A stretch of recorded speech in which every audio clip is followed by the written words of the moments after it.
Now, how do we know that there's a God? And how do we know that there's a creator that whom should be worshiped? Well, let me give you a proverb. An Arab man came to the Prophet, sallallahu alaihi wasallam, peace and blessing be upon him, and asked him a similar question. An Arab, a Bedouin, because these were simple people, he came to the Prophet sallallahu alaihi wasallam with a question: how do we know that there's a God? Or how do we know that there's a creator whom should be worshipped?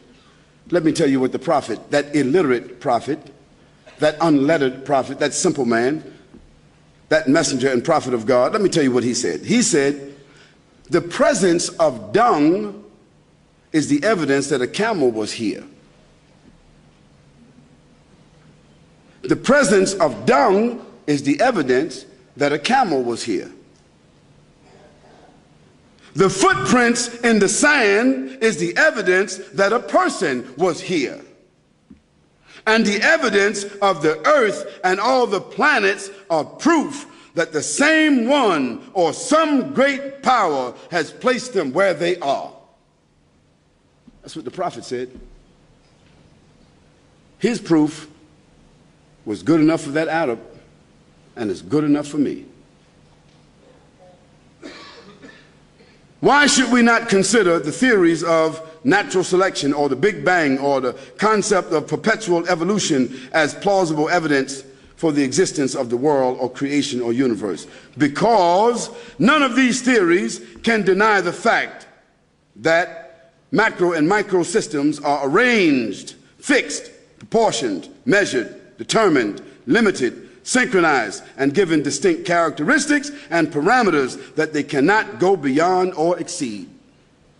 Secondly, the fact that they have such predictable and recognizable characteristics allow for man to study, reflect, perform research that enables him, that is man, to reach scientific conclusions and apply certain technological instruments that provide benefit or substantiation to the evolution of his social environment. That's the facts. That's why that these concepts of evolution, natural selection, or predetermined evolution are not plausible.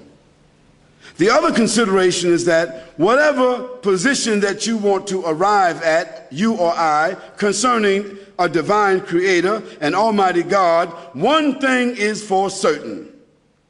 We cannot deny that all of us exist. Do we exist?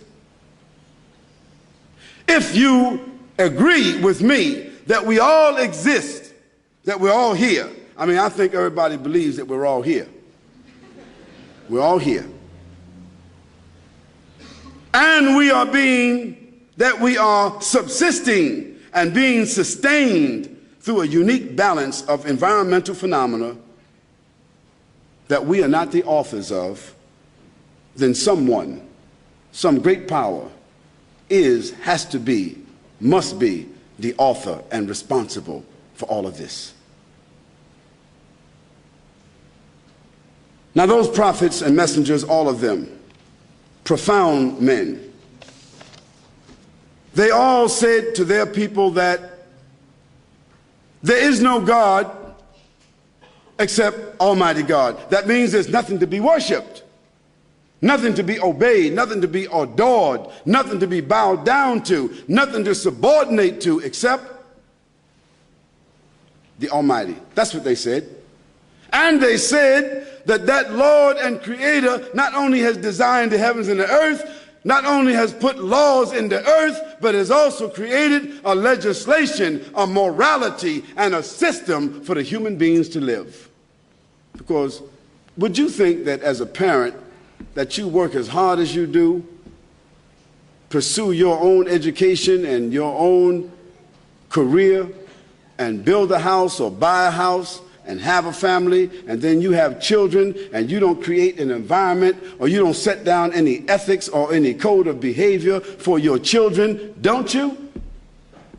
I mean, even though some children think that it should be otherwise, I think most people, most parents feel that they have a right to establish law, principle, ethics, and behavior inside their home. Don't you?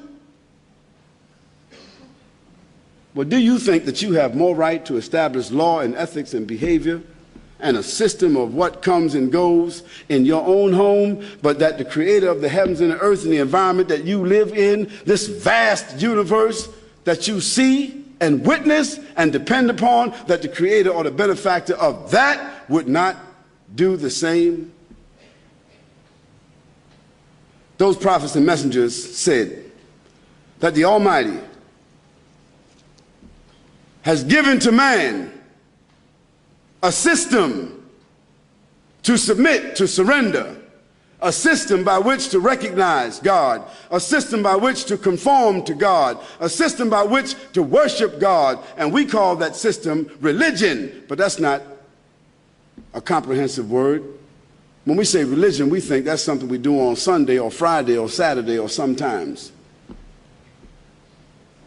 When we say religion, we think that's something that we do only for God when we get afraid or we get broke or when we get drunk the next day. Oh my God.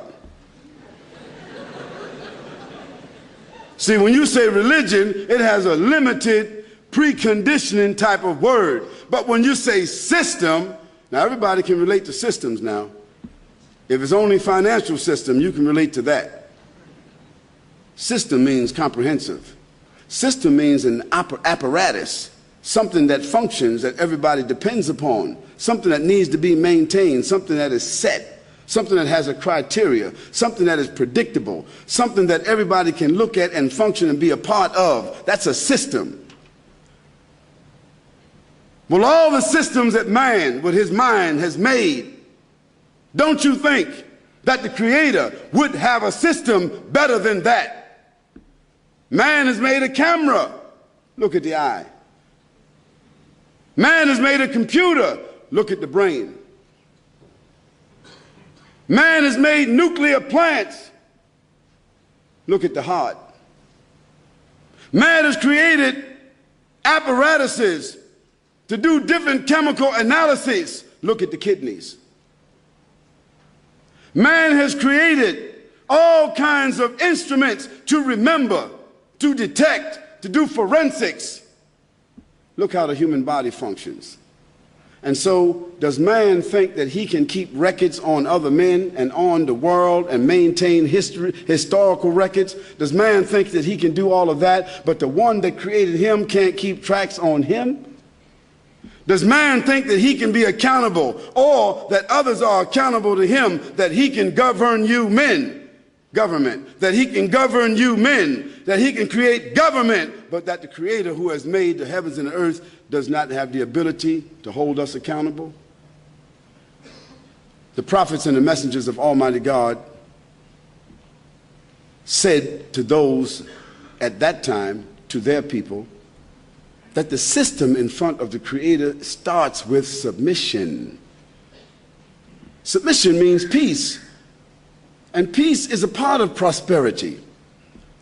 How can a human being have peace with another human being? How can a peace process move forward? How we can find a solution, a peaceful solution? How can nations have peace together when they are at war with God? Being at war with God is like being at war with your own conscience. Being at war with God is like denying your father and mother. Being at war with God is like denying yourself, telling yourself that you are not who you are. Islam, as a system of faith, is that system that is the natural progression of all the prophets and all their messages and all their behaviors that culminated in the Prophet Muhammad, peace and blessings be upon him, that culminated in this Quran, that culminated in the system which is called Islam. It is a system of morality. It is a system of consciousness. It is a system of discipline. It is a system recognizing laws that regulate human conduct. Islam is a system of social balance. Islam is a system of integration. Islam is a system